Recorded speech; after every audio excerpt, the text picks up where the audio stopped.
Good evening. Please stand for the pledge, please.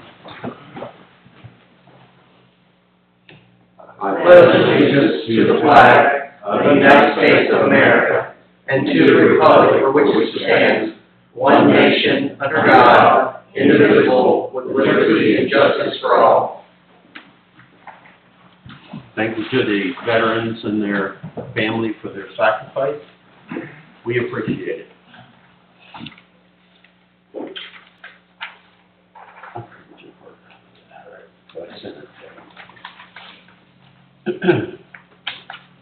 Okay.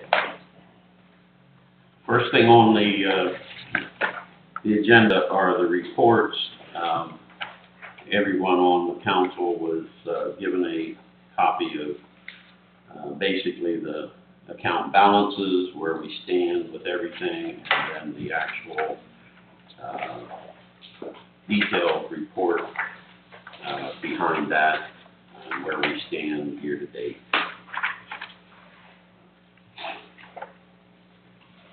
Anyone that would like a copy is welcome to it. If you have any questions on that, feel free to call or stop in and talk to April. Second on here is the police report provided today. For December, they had 43 reports. They had 105 citations, 61 traffic warnings, which is, they've got 58% of the stops result in written warnings. So most of these citations, as I understand it, especially speeding, are generally 25 miles an hour over the speed limit. It's a pretty good cushion. Yeah, that's a big one. So, we've had 5 accidents in December, 23 arrests. There were 5 drug DUI related incidences. So, I have a question for the captain. You know if they got the radar signs straightened out as far as confusion? The school cameras. I know that we had somebody come out to recalibrate them. Haven't had any more information that they were malfunctioning. Okay. So hopefully he got it squared away. All right. I don't think we had any problems at Bear Creek. It was just the one here in front of Stadium. and that's been resolved. I'm not sure if we've got, there are 2 that were city-owned, and they weren't able to get them. It's probably a timer, so they just killed the power to it. So I think it was the one going that direction. So there shouldn't be an issue, but if there is, by all means, let City Hall know. But as far as the blue line, I believe those are all, and it was just the one on Broad. Any other questions?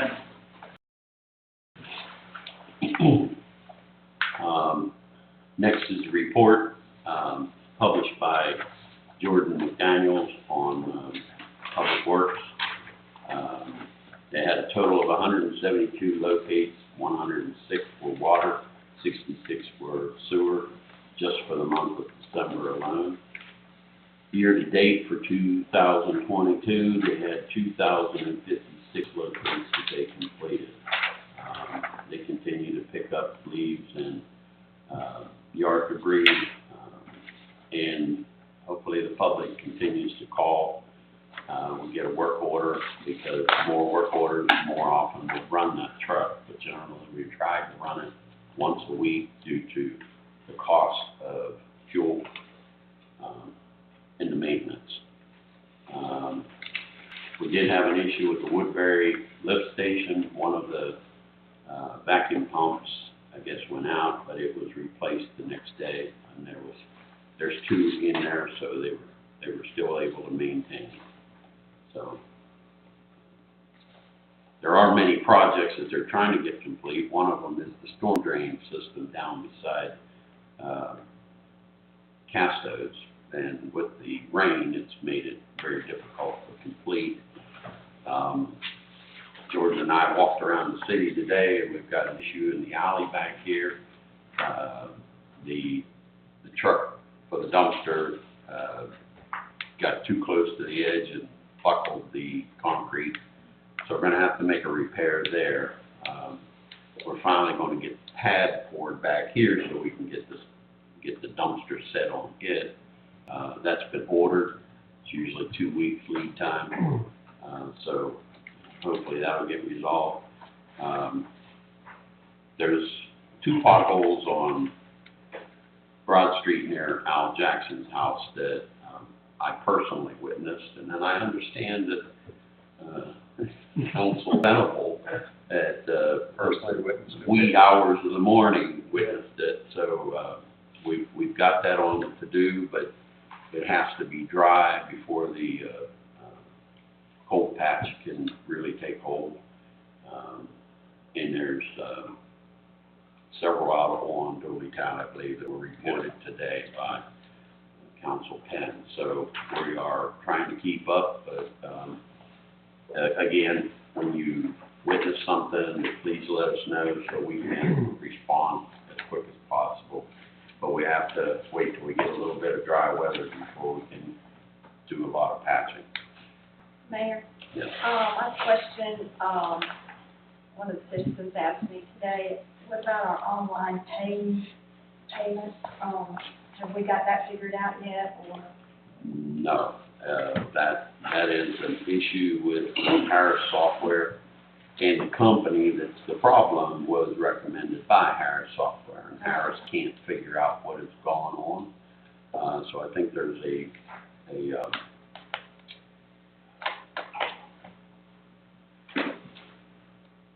recommendation, I can't think of the word, but to basically replace Harris.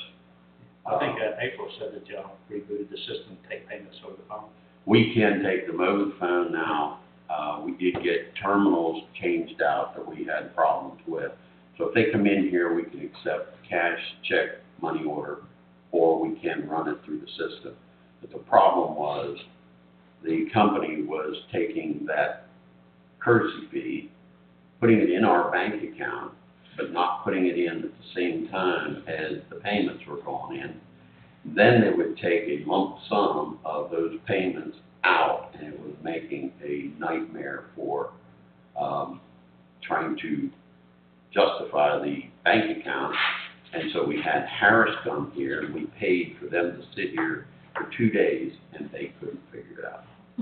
So, Causing audit issues.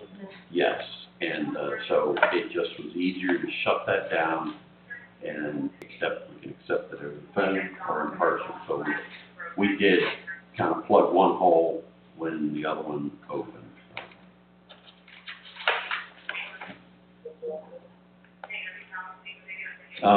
Next on the agenda are part of the discussion items, and the first one is, as everyone knows, this is election year. So one of the discussions is the qualifying fee for the 2023 election. Currently, the qualifying fee is set at 3% of the salary of the position that is being qualified for. The fee for mayor is $360. The fee for council is $180.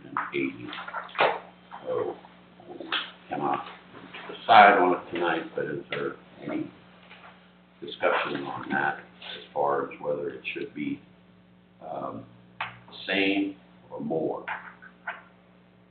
What they disqualified this year? Do you know the date? Because I think it's like mid-September. Unfortunately, I do not know that. I want to say it's like the second week in September. First later on in the year. Yeah, that sounds, Okay. I know it was right before the Sunflower Festival, Yeah. year before last, so. Yeah. You can actually set the qualifying time any time, but it has to be, I think, 45 days, not less than 45 days prior to the election. Oh, But everybody usually sets it right around 60 days when the qualifying gets her. all right. I know I'm talking off of memory, so don't hold me to this, but I know for a fact there is a not less than date, whether it's 30 or 45, that's the issue. So will we actually need to set the qualifying date? Okay. Set a qualifying date and a qualifying fee. Mayor, as far as fees go, I think they're fair, to just keep them the same as before. You know, I agree.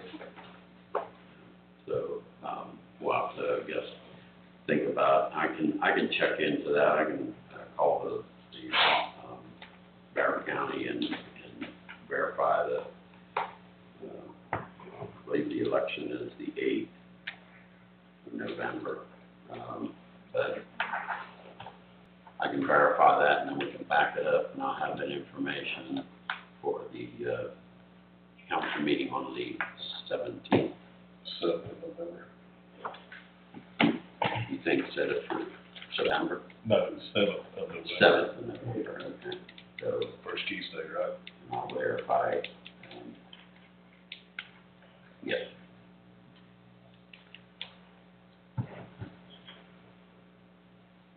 Okay. Excuse me, next on the discussion items is a resolution. This is R-22-04. It was tabled December 20th, regular meeting. This is a resolution of the mayor and the city council of the city of Statham requesting the introduction of local legislation amending the charter of the city of Statham, Georgia, to provide for term limits in the office of mayor and city council. Questions, what type of limits are you talking about? As I understand it, if this were voted on and passed by the current council, it would start in January of '24 after the current election would take place. And so my understanding is it is for two terms. So if you were elected as council, you have 2 terms. And then you would have to take a break from it. If you were elected for mayor, it would be 2 terms. Or you could run for 2 terms for council and then run for mayor for 2 terms. Am I correct on that? That is right, and also you could serve as mayor, and then after your term as mayor, you could run for council. To answer your question about the time, the way it's currently worded, it would begin January 1st, 2024. However, I would point out that we are up against a deadline shortly about introducing this legislation, because it does have to be passed by the General Assembly. If it is not passed in this session, we would not be able to get this back on until the next session, which would be 2024. So, again, we probably need to coordinate with our local legislative delegation such that this amendment would not take effect until the next election after it is adopted, if that makes sense. So, I'm planning on calling them. I haven't had a chance over the past month, but I'm gonna call them, give them a heads up on it. At least the one that's over that side of the state, until we figure out who's gonna be over this side of the state. Jody, I think some of the discussion and concern last time, there was 2 concerns that were brought up. And one of them was, is there any way to word it so that you don't do council, mayor, or mayor, council? sure, we can word it any way. This is just, so this was Councilmember Penn's brainchild, and so I put together, based on a phone call that we had, what this is. But yeah, we could, in theory, restrict the ability to serve any municipal office. I think the general consensus was 2 terms out, but Councilmember Penn did bring up last time that there's nothing to keep you from Doing council. doing a council and the mayor, and then council and mayor, and kind of circumvent the whole 2 terms. But at the same time, Well, it's 2 different positions. That's right. So, I mean, we could do that. My response would be, however, as y'all know, there's very clear differences between powers of a council member versus the powers of a mayor. And so the mayor doesn't get a vote in council business, and on the day-to-day side of things, the mayor is the chief executive of the city. So the response that I would have is, if we did that, in a roundabout way, it's almost like we're treating the mayor and the council as the same type of office, which it's not. That said, again, if you wanted to make it so that, 2 terms, a city council member, and then you have to can't run for city council, but you can go up to mayor, but then once your term limited as mayor, you can't go down to city council, that could be done. Or if you just wanted to say 2 years in any elected, 2 terms consecutive in any elected role. Understanding, however, that it would get really convoluted if we started trying to make it except as just 2 terms in any office. Meaning 1 term as a council member, 1 term as a mayor, and then your term limit. I kind of agree with you. If you serve 2 terms on the council, 2 terms on the mayor, you could technically come back and serve 2 terms as council. Let me be clear, I'm not saying that's what I'm advocating, I'm just simply suggesting that you could do, if you wanted to put language in, you could, but the counterpoint is, they're different roles. Yeah. I just don't want us to have to hit a term limit period, so, I mean, it's completely up to y'all, it's my brainchild, but that's why we have 5 of us, so. Yeah. And we can make adjustments to this over the next week if I have to, if we need to. What was the other concern? You said there were 2 concerns. I was approached by some citizens after discussion last time, and they asked me, what if there's not enough people to run? I think I voiced that. There's no good answer, Yeah. but at the same time, you can't put in a thing that we have to have so many candidates. That's right. I mean, Yeah. I think everybody knows that local government relies on volunteers. I guess we could put in there some kind of exception that if there's not enough people to qualify, then that person that served, that had stepped down, could run if there's not enough.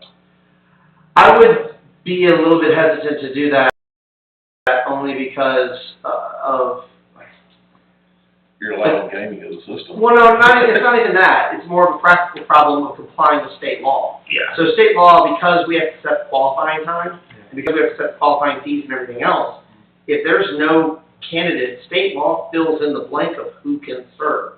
And what would happen in that instance is, I believe the mayor, with the council's approval, I think I'm remembering this right, would appoint, and then a special election would have to be called. That's what I was thinking would happen.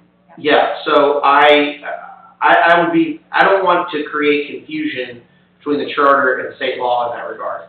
So I would just, that's part of politics is, going out and finding somebody, if you're term limited and finding somebody that is suitable as a replacement, encouraging citizens to step forward and take a leadership role.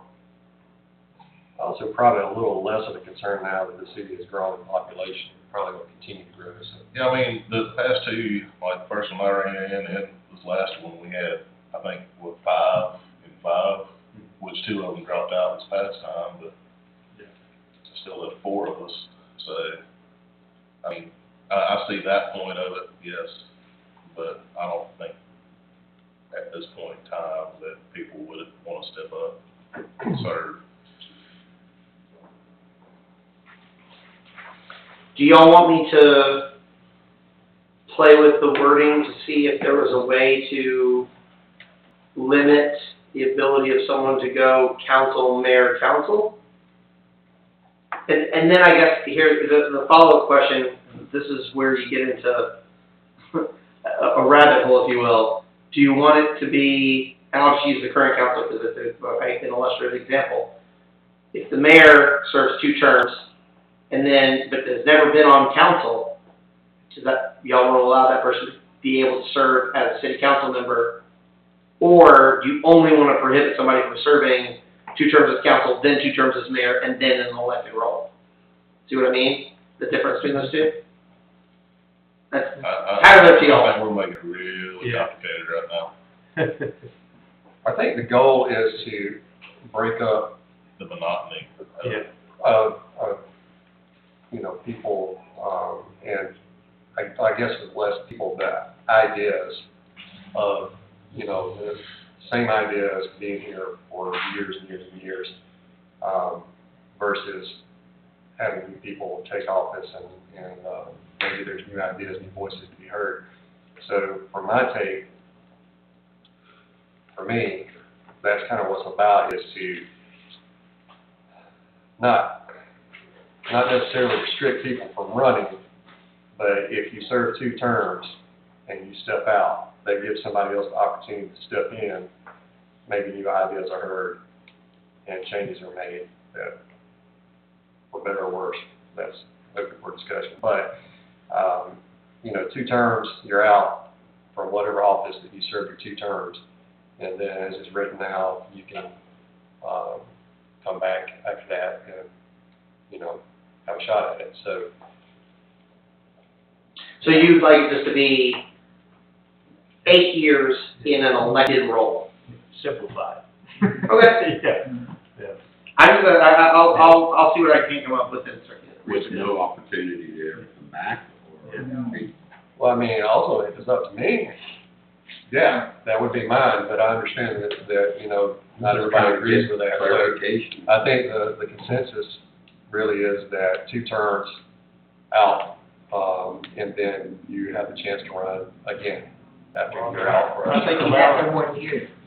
After a term. After a term. I think allowing a person the opportunity to come back is one, if you got a young person that's serving, gives them an opportunity when they're older to come back. Plus 2, if you get a new person in and you just don't like their ideas, that they're bringing, you can elect that person back. I actually don't think it'd be that difficult to make it what y'all are proposing. And the operative language in this amendment is any mayor or city council member who has been elected for 2 consecutive 4-year terms under the provisions of this charter shall not be eligible to be elected for the same office for the succeeding term. I think if we take out for the same office, it gets you where you want to go, which would read, if you've been elected to 2 consecutive 4-year terms, you shall not be eligible to be elected for the succeeding term. Or we can even change it to say, to hold elected office. Yeah, to any Yeah. elected office or whatever. I like that So you serve 8 years, and then you're done. for 4 years at least. Oh, for at least. Yeah, but it disqualifies you only for the succeeding term. Yeah, I see. Yeah, that's critical. I think that's getting down to what we really. Yeah. Well, yeah. Put the gravy on it now. Yeah. Yeah. Okay. I can make that change in email or not. Any other questions or concerns for the county clerk?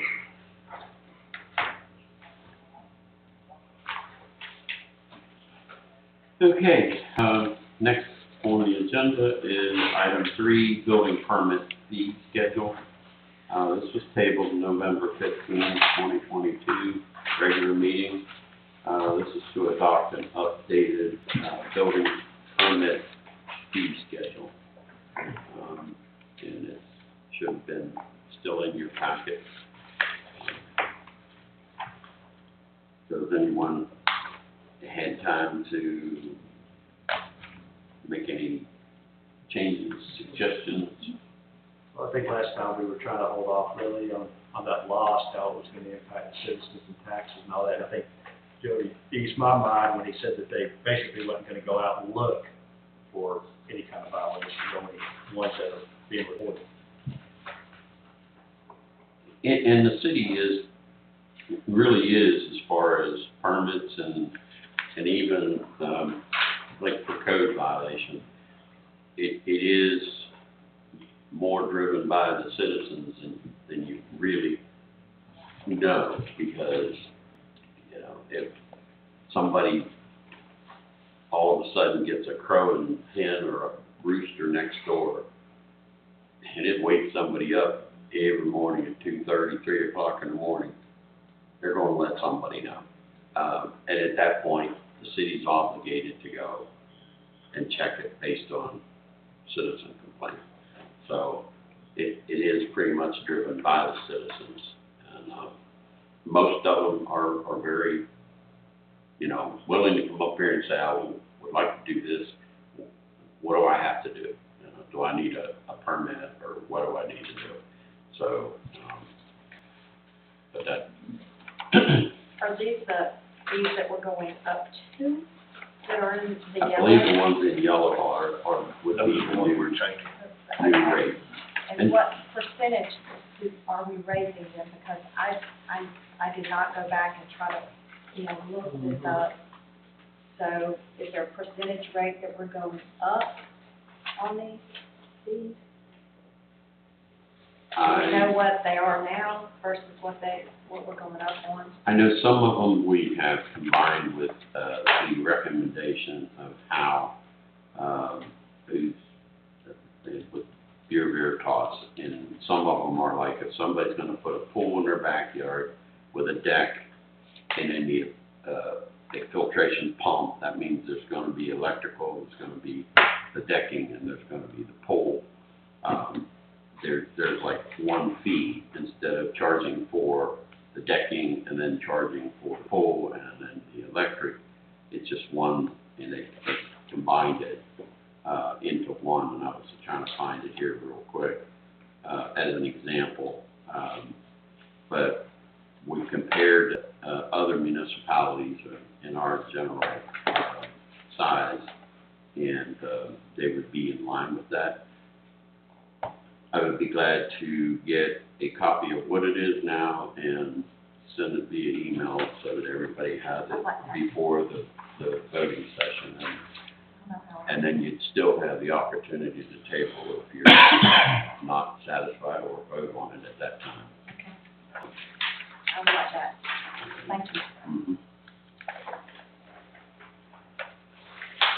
Next thing on the agenda, item 4, and this is an updated facility rental rates and rewording some of the agreement. This is an 8-page document.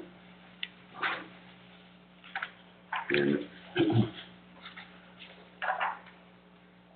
currently, I think you're all aware, we're not renting Hillman until we decide on whether or not there'll be, we do have, I think, 2 that were already on the books, but no one after that point. They were made aware, and they chose to go ahead and rent it. But we are not renting the facility at Robert Bridges either, because this time of year it's too cold in there because it doesn't have adequate heat. So those are ones that I'm getting estimates for. I have some estimates already. But we're talking mainly on this one across the street, because we do rent that generally twice a weekend. And so the wording is there. If we do have violations, we do deal with those violations. For example, if they have alcohol, this agreement specifically, and on the first page, absolutely no alcoholic beverages are permitted. And then it goes through where you can, if you get a licensed bartender and an off-duty state police officer to be there during the hours of the party, then it is permitted. But this is explained to them, and they are aware of it, and they are given a copy of this at the time that they pay for the facility.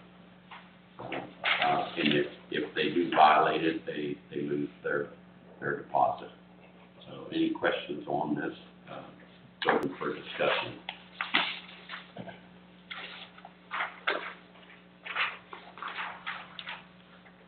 I think my stance still hasn't changed. I don't want to increase the fees, but.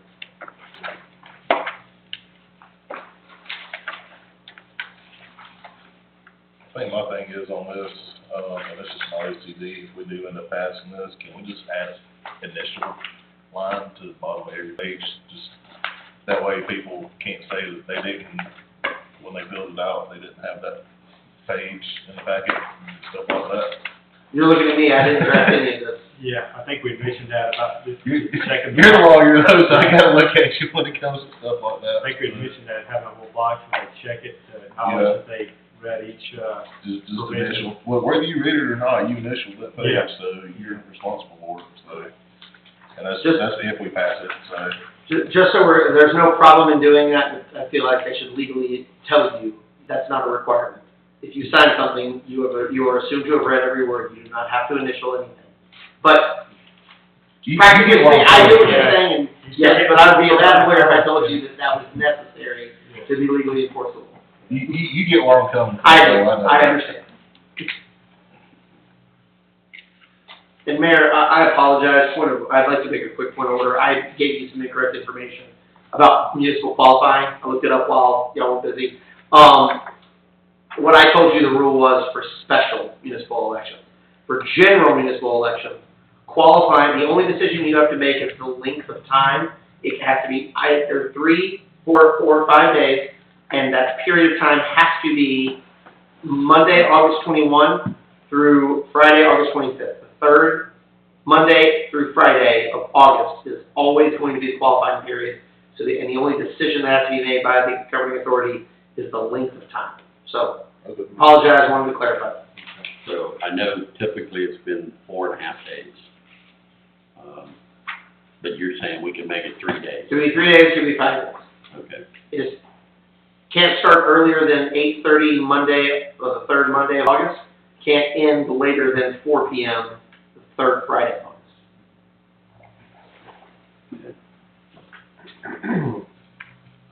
Thank you. So the other, 45 would be like a special call? 25 is the number, and yes, that applies to special election. Qualifying can't be less than 25 days prior.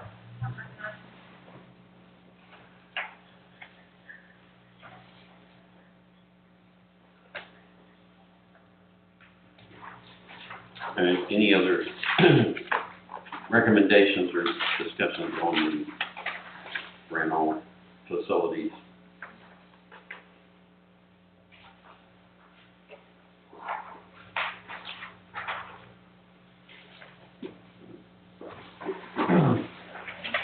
Number 5 on the agenda is general construction to City Hall.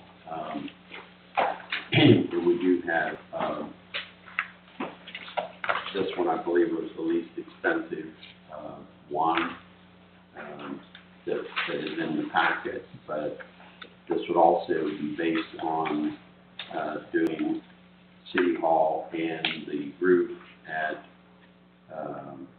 which I think we have that price for the roof repair at Hillman.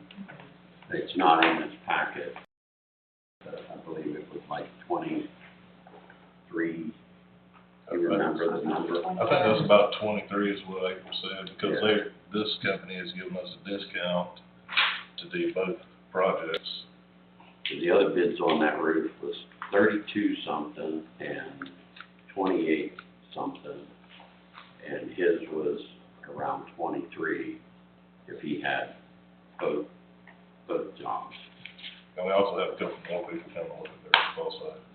Yeah, Next week. tomorrow, I think one. Yeah. All right. So this company would be a total of $69,000 for both projects, is that right? Yes. I would be it.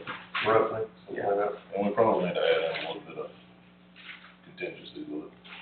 Yeah, usually I do. We're just talking about a metal roof, are we talking about structural, are we gonna change Well, structure on it The because? 32,000 something was a TPO roof, which is what was put on over here at the community center and the library. And it was almost 29,000, it was also a TPO. This would be a metal roof. metal roof. Because of the slope on it. Yeah, because of the slope and with the tree cover in the vicinity, in a windstorm, it would come down and damage a TPO roof a lot easier than a metal roof.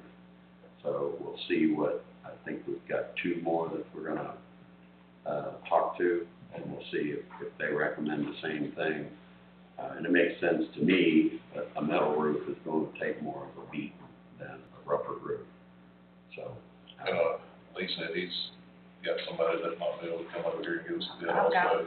I got my roofer, he said he would come, if y'all are okay with him coming. I've met 3 people over there that were gung-ho and that said, I'll get you within a week. Never came back. I'll call him. Yeah, I'll call him. the more the merrier, All right, any other questions on that? Can I backtrack on, about the fees on that, community center. I think I called that Councilman Penn earlier today, but if we did approve an increase in fee, could we set some money up in an account that can only be used for repairs and to keep that up to date? Well, that was something that I had also suggested in conversation with council members, that if currently it's 200 and it's raised to 300, then you set up, and the council, I believe, could vote on that to make a special account for community center, for instance, and that extra 100 would go in there specifically for the purpose of repairs. If the hot water tank blew up, or, you know, one of the things I'd like to see across the street get done is to replace those ceiling panels in the kitchen. I think they're an eyesore, and I think it affects how people look at that facility and what the value in renting it is. So, but yeah, I think that would be definitely a good thing that could be possibly done. I kind of like that idea, because anything we can do to improve, especially that one over there, I know we get it rented out all the time, but the more we get it rented out, the more income we have off of it, the better off we're gonna be as a city and be able to. I think any investment in any of these facilities will come back, any investment that you make. Robert Bridges, I would say on average, is 3 times a year that we get that facility rented, because it's either too hot or too cold. If we do the HVAC in that building, there's no reason why we could not rent that even one day every week. That's 52 times versus 3. And then I figured that about 15 months, you would recoup the monies for the investment that you made in the HVAC. And from that point on, you know, it's bringing revenue into the city in recognition. So that's my 2 cents on it. Any other questions or concerns on, I guess, that and general consensus? Construction would be, we'll see what these other bids come in for roof repair. And then, Do we know what the damage is from the, water issue across the street? over here, we have not found any long-term effects of it. So, apparently cleaned up and everything's dried out at this point. We're making arrangements to do that slab when we do the slab back here. And there's 2 other spots in the city, so we can get a cement truck fully loaded and do about 4 projects and pay for 1 truckload. Because there's a minimum of, I believe it's 5 yards now. They won't even come out for less than 5 yards. So, So we'll be able to include that.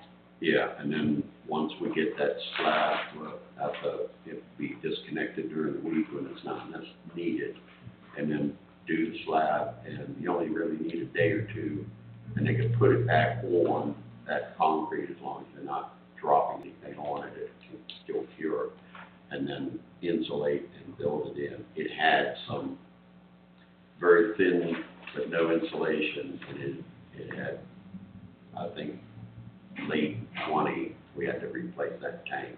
So we're not gonna have to replace it? No, we should be good. The pipe that broke was above it, the Okay, intake. So right now, that's where we stand on it. here it is. But that would be part of it, I was concrete. expecting. Possibleness, yeah, very good. Okay.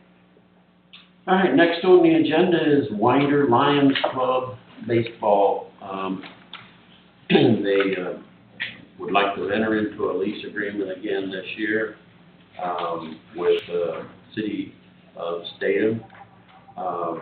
What they generally do is in exchange for all the maintenance on the ball fields, you know, and he's, Marvin Carver has I've been, always, connected with, and he's been open to, if someone says they'd like to use the ball field, he's been open to, working with those individuals. The attorney and I talked, and he put an agreement together so that the city would have, I'll let you explain it because Yeah, sure, it would be and, easier. yeah, and I apologize for not getting, I emailed it to Aisha and the mayor, I believe this morning, or late last night, because the mayor and I talked about it yesterday. So we've done this actually in a couple other cities that I represent, where we will allow a provider of youth baseball, whether it's Dixie Youth Baseball or Lions Club or some other organization, to have a, I don't want to use exclusive because that's probably not the right term, but a near exclusive right during designated time windows to utilize baseball fields for their programs. And in exchange, they provide all maintenance and upkeep of the facility. They're required to do landscaping, you know, bring in dirt, grass, all that fun stuff. They also are required to maintain an insurance policy that lists the city as a lost payee. They're also required to obtain signed waivers from all participants and their guests that participate in the program on city facilities. And then built into that is that we have the ability, and this addresses what the mayor was talking about, if somebody else comes along and wants to rent the baseball field for a particular use, if we are having some kind of city event like the Sunflower Festival or what have you, and we need the ball field, we have the ability on 24 hours notice to say, hey, we need the field, it's ours. So we're not giving complete control to them, but it basically just earmarks that time and make sure that the city's protected. And like I said, we've done this in other places. I have a written agreement. It's very short, about 2 pages, but it has all the conditions that you would want. Jody, does it have anything in there about if they have control of our field, about them leasing it to another organization? It Can does. they do that? I believe that there is a restriction in there that it is unassignable Okay. and Because cannot I be. felt like that's what they were doing.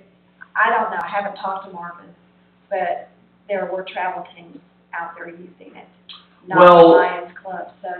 Well, again, I don't know whether it's a travel team affiliated with the Lions Club, but I would really like to know a little bit more about what that is, because, you know, leasing it out for $1, I was, so the organizations that I'm familiar with, the Lions Club is not one of them that I've dealt with. I've dealt with Ambush Baseball out in Jackson County and actually Ambush at both of the facilities.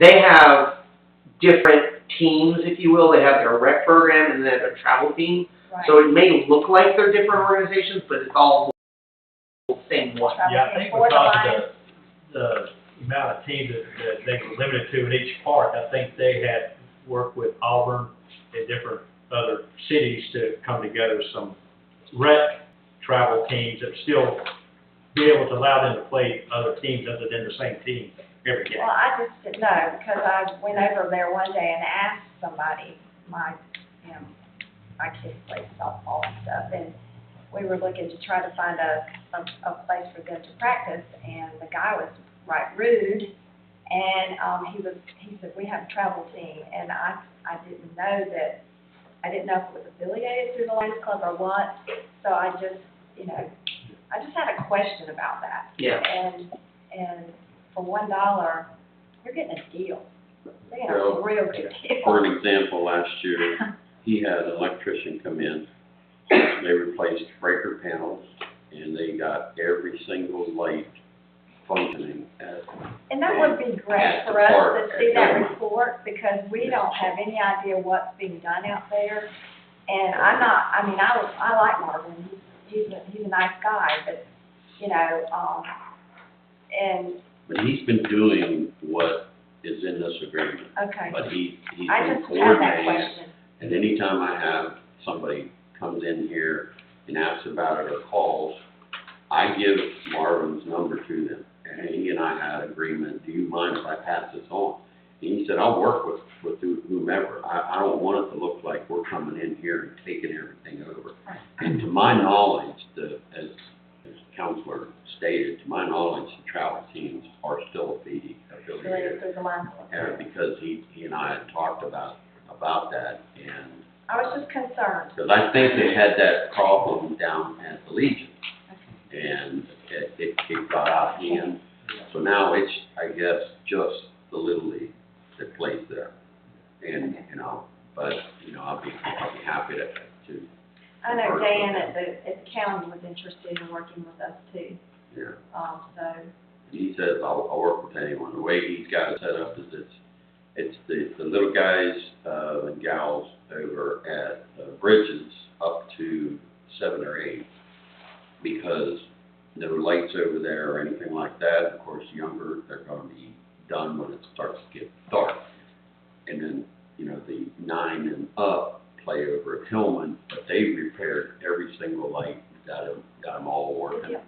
And they, helped, with the concession stand and all of that stuff, so. Now, we did some that I felt was city's responsibility. We did some repairs on the bleachers and replaced several boards and things like that, but, I can reach out to him and make sure that, he was, a report back from him on things that they had done, the improvements they made out to be. Yeah, I know. I'm just nosy because, About that travel, my grandson, he plays for the Lions Club, and they play teams from Auburn and all that. It appeared as a travel, but it was still part of the Lions Club. I just didn't, Yeah, I I mean, know, it is. they played T-ball for Lions Club, so, Well, you don't want somebody coming out there and they kill by this. yes, that's what I was And then, concerned. next thing you know, we get an email from some janky lawyer for Yeah, money, that's so. what I was worried about. All right, don't take offense to that statement. But, to address your concern, I did, just add a sentence that says the permission granted under this agreement shall be personal in nature, shall be unassignable, and user, which is the, or minor Lions Club, user expressly understands and agrees that it shall not have the authority to grant permission to any other organization, entity, or group to use the facilities. I think that covers it. Good. Makes it nice and clear. And I'll send this to Aisha right now and she can circulate. All right, any other questions on that? Okay, and everybody got a copy of the insurance binder, so he has secured that, and it was a little late last year, but I told him, before the end of the year, please get that to us, so we're working on the current, so. Last thing on here is the city committee, per City of Statham Code of Ordinance, Section 2-52, the mayor shall appoint the standing committee. Each term of office is 1 year, beginning January 1, 2023, and will expire December 31st, 2023. I have not finished putting these together. I'm open for suggestions and volunteers, based on the ones that we currently had were an event committee. We had a economic, community development, and a finance. And then, of course, the beautification and green space, that's under a different ordinance and has already been assigned for 2 years. So that's not one of them that I will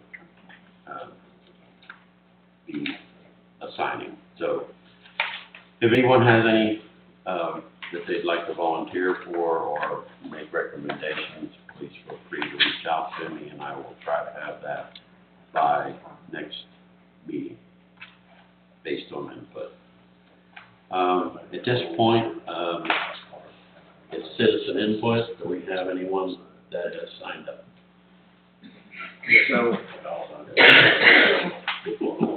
I want to ask you their numbers, and if you would, pass them down. Got my timer. so, go. I'm here once again to talk about my backyard and the alleyway and the discussion of ownership of alleyways. We've had this talk now going on for quite a while, but my alleyway, pre this mayor, pre this administration, had talked to them about cleaning that back alleyway behind my house and the pipe under 7th Street. Now, I know we got a lot of rain, everyone got a lot of rain, but look at those pictures. My neighbor's yard had a pond, which then put into mine.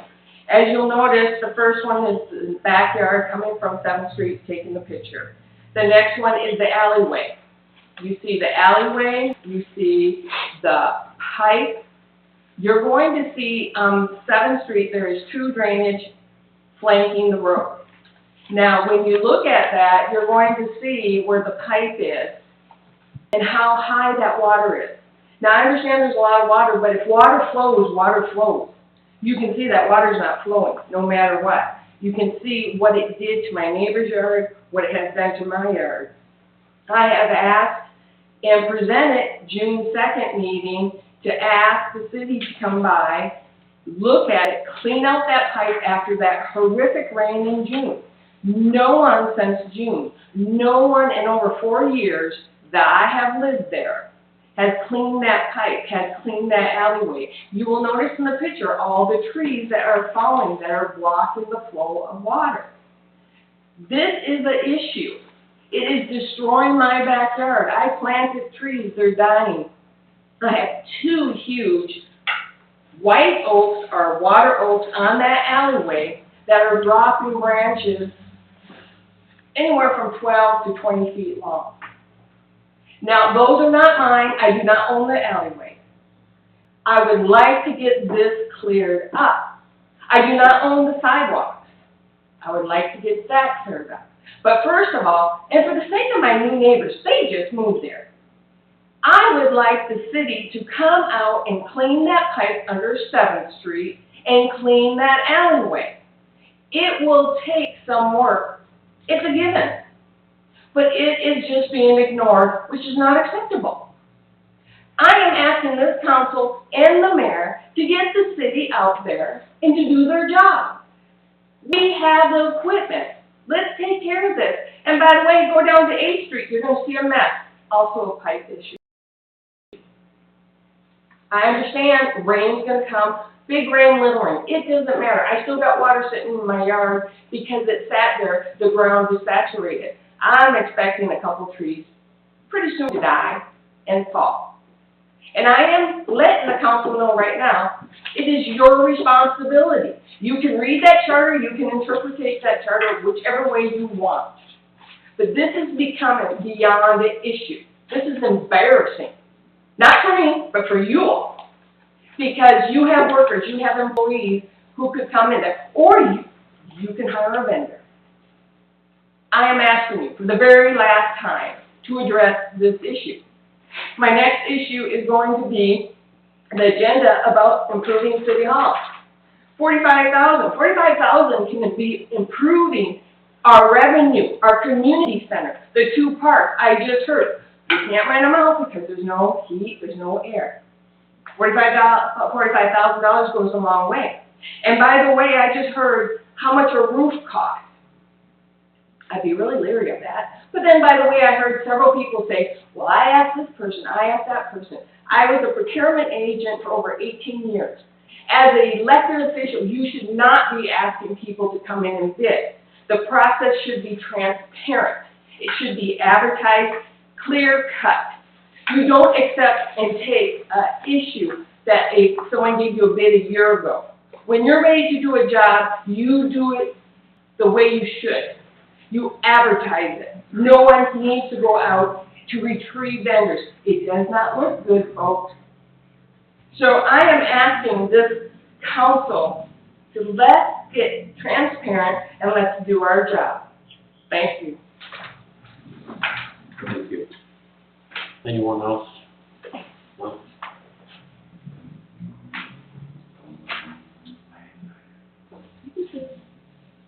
Sign it.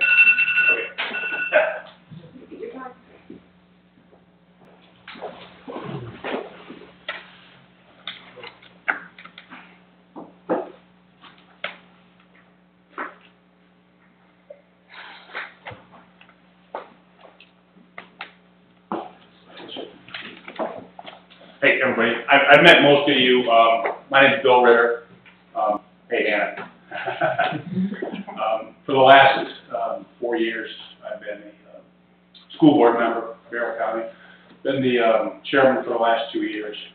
I'm running for District 119 House, it covers about half the state. I'll show the mayor the map when we're done. It's a little bit tricky now after the redistricting. I think Houston Gaines has the east side, and well, if I win this, I'll have the west side. There's 7 of us running. We're technically replacing Terry England, who retired. Danny Ramping won the seat unopposed in November, and Danny had some issues, and Danny was forced to resign this past weekend. So I was asked by some friends and constituents to consider running, and Debbie and I have known each other through the school board and the chamber for years.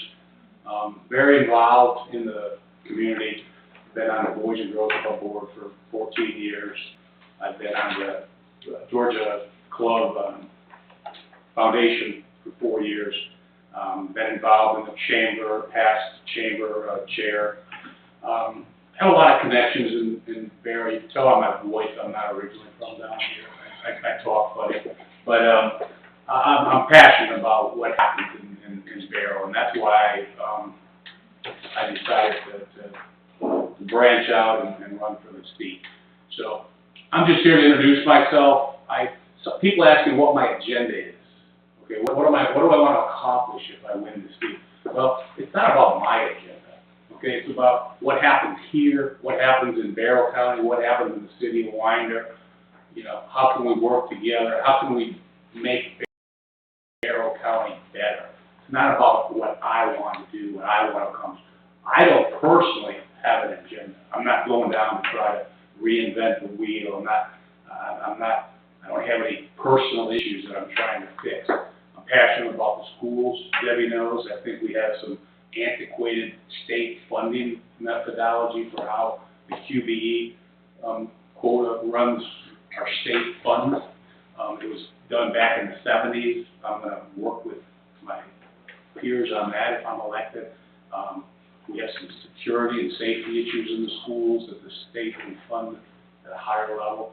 So those are some little things that I know people in the community are also passionate about. But other than that, I don't have an agenda. I'm just here to serve the community if you all see fit to vote for me. So that's why I'll come back again in a couple of weeks. That's what I need to learn. That's it. Thank you. Thank you. Anyone else like to speak?